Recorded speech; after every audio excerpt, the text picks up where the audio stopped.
मातरम, जय भारत। भाई राजीव दीक्षित अमर रहे, जय गौ माता, हर हर शंभू।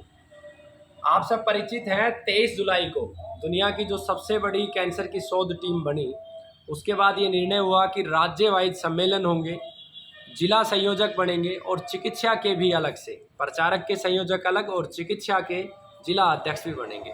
आज मुझे बताते हुए बड़ी खुशी अनुभव हो रहा है कि हमारी इस रिसर्च टीम के साथ एक महान वैद्य जो पिछले 20 वर्षों से कैंसर व अन्य बीमारियों के ऊपर शोध कर रहे हैं, ये महाराष्ट्र से हैं, कोल्हापुर से।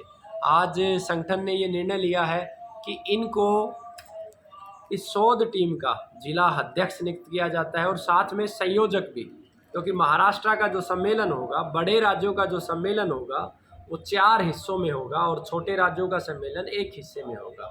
तो महाराष्ट्र काफ़ी बड़ा राज्य है, मध्य प्रदेश की तरह ही। तो महाराष्ट्र का हमारा प्रयास रहेगा कि उसको 4 हिस्सों में किया जाए।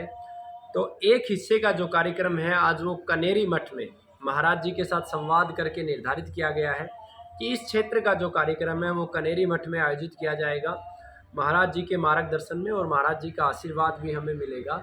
और संयोजक के रूप में और मुख्य चिकित्सक के रूप में आज हमारे बीच में अजीत माडेकर जी हैं, मोडेकर जी है, माफ़ी चाहूँगा, जो बहुत ही अच्छा कार्य कर रहे हैं। और आज ये है महाराष्ट्र के कोल्हापुर जिला के जिला अध्यक्ष भी माता जी से हमने चर्चा की है। मधु माता जी से चर्चा करने के बाद हमने हमारे संगठन के सभी शीर्ष नेतृत्व से आज बात करके इनको कोल्हापुर का अध्यक्ष नियुक्त किया है। और आप सब अच्छे से परिचित हैं कि ये संगठन भारत के प्रत्येक वैद्य का संगठन है।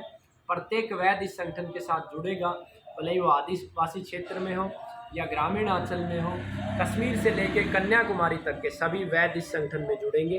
अपने अपने ज्ञान, विशेष अनुभव वो इस संगठन को उपलब्ध करवाएंगे। संगठन के माध्यम से पुनर्पुस्तक लेखन का कार्य होगा। समय के अनुसार जो परिवर्तन अनिवार्य है वो अनिवार्य किए जाएंगे, क्योंकि आप सभी परिचित हैं कि जिस समय हमारी चरक संहिता लिखी गई थी उस समय वातावरण में ऑक्सीजन का लेवल अलग था, रसायनों का इस्तेमाल नाम मात्र था, मनुष्य की क्षमता अलग थी, सोच अलग थी। और महर्षि चरक जी ने भी कल्पना की थी, वाघभट्ट जी ने भी कल्पना की थी कि मेरी आने वाली पीढ़ियाँ इसमें निरंतर परिवर्तन करेंगी, संशोधन करेंगी और इसे और प्रभावकारी बनाएंगी। लेकिन मुगलों के काल में भारतीय संस्कृति को बहुत गहरा नुकसान हुआ और मुगलों से भी बढ़ के फिर अंग्रेज़ों के काल में, क्योंकि मुगलों ने नष्ट किया और अंग्रेज़ों ने भ्रष्ट किया। भ्रष्ट का अर्थ है कि उसके अंदर मिलावट की, मुख्य चीज़ों को वो अपने यहाँ ले गए और उसको कन्वर्ट किया एलोपैथी और अन्य पैथियों में, और हमारी चीज़ को भ्रष्ट किया, उसमें मिलावट की। और साथ में जो आयुर्वेद के तत्काल प्रभाव देने वाले योग थे, जैसे भांग से बनने वाली मेडिसिन की मैं बात करूं या विष चिकित्सा की बात मैं करूं या फिर ऑपरेशन सर्जरी, उन सबको बैन किया, क्योंकि भारत के ऊपर सदैव शासन अंग्रेज़ों का रहा। और अंग्रेज़ों के जाने के बाद भी आप सभी परिचित हैं, पिछले 70 वर्षों में कांग्रेस का शासन रहा है या अन्य पार्टियों का शासन रहा है, वो उस प्रकार से सोच नहीं पाए। लेकिन आप सब परिचित हैं, आज़ादी के बाद एक योद्धा ने जन्म लिया, उस योद्धा को हम भाई राजीव दीक्षित जी कहते हैं, जिसके अंदर मुझे लगता है, मैं गलत हो सकता हूं, कि सभी शहीदों की आत्माएं समाई हुई थी। प्रत्येक शहीद का सौपन उन्होंने प्रत्येक भारतीय तक पहुंचाने का प्रयास किया। हमारे ऋषि मुनि यों की गौरव गाथा को भारतीयों तक पहुंचाने का प्रयास किया।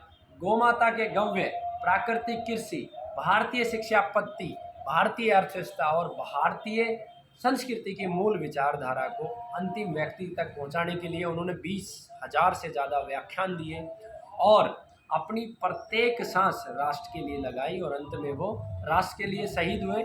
उन शहीदों की विचारधारा को, भाई राजीव दीक्षित जी की विचारधारा को पुनः खड़ा करने के लिए इस संगठन ने चिकित्सा क्षेत्र में इस कार्य को आगे बढ़ाया है। और पुनः आप देखेंगे आने वाले 16 वर्षों के अंदर आयुर्वेद के माध्यम से जटिल सर्जरी की जाएगी और इस संगठन की मुख्य हिस्सेदारी होगी विष चिकित्सा, तत्काल चिकित्सा और हमारे जंगलों में आदिवासियों के पास जो ज्ञान फैला है, या छोटे छोटे वैद्य जो आज यूट्यूब पे या सोशल मीडिया पे नहीं है, उन सब वैद्यों का ज्ञान एकत्रित किया जाएगा। पुणे से संहिताएँ लिखी जाएंगी, चिकित्सा की पुस्तकें लिखी जाएंगी। साथ में हर वर्ष जो रोगी ठीक हो रहे हैं कैंसर के, वो सम्मेलनों के माध्यम से वो दिखाया जाएगा, जो आपने 23 जुलाई को देखा था कि किस प्रकार से प्रत्येक वैद्य ने अपनी प्रेजेंटेशन के माध्यम से दिखाया कि आयुर्वेद की ताकत क्या है, किस प्रकार से हम इसे ठीक कर सकते हैं।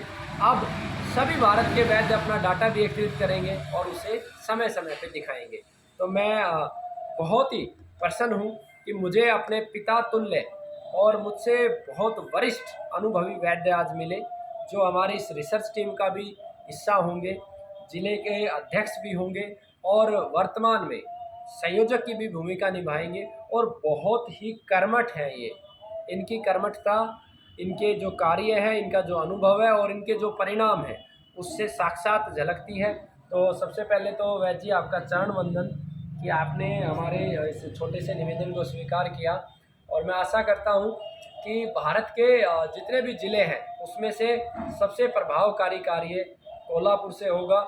यहाँ बहुत ही अच्छा जलवायु है और प्रकृति की दी हुई बहुत सारी धन संपदा है, और प्राकृतिक शक्तियों के माध्यम से ही हम पूरे विश्व की सेवा करते हुए फिर से भारत को विश्व गुरु बनाएंगे। और इसके लिए आपका बहुत बहुत धन्यवाद। आपने स्वीकृति दी, आपने समय दिया, उसके लिए हम आभारी हैं। और मेरी प्रार्थना है कि आप इस जिम्मेवारी जो आज आपको मिली है और हमारे कार्यकर्ताओं के लिए एक शुभ संदेश जरूर दें। वंदे मातरम। जो प्रभु जी ने, अपने स्वामी जी ने मुझे ये जवाबदारी दी है, मैं ये स्वीकार करता हूँ।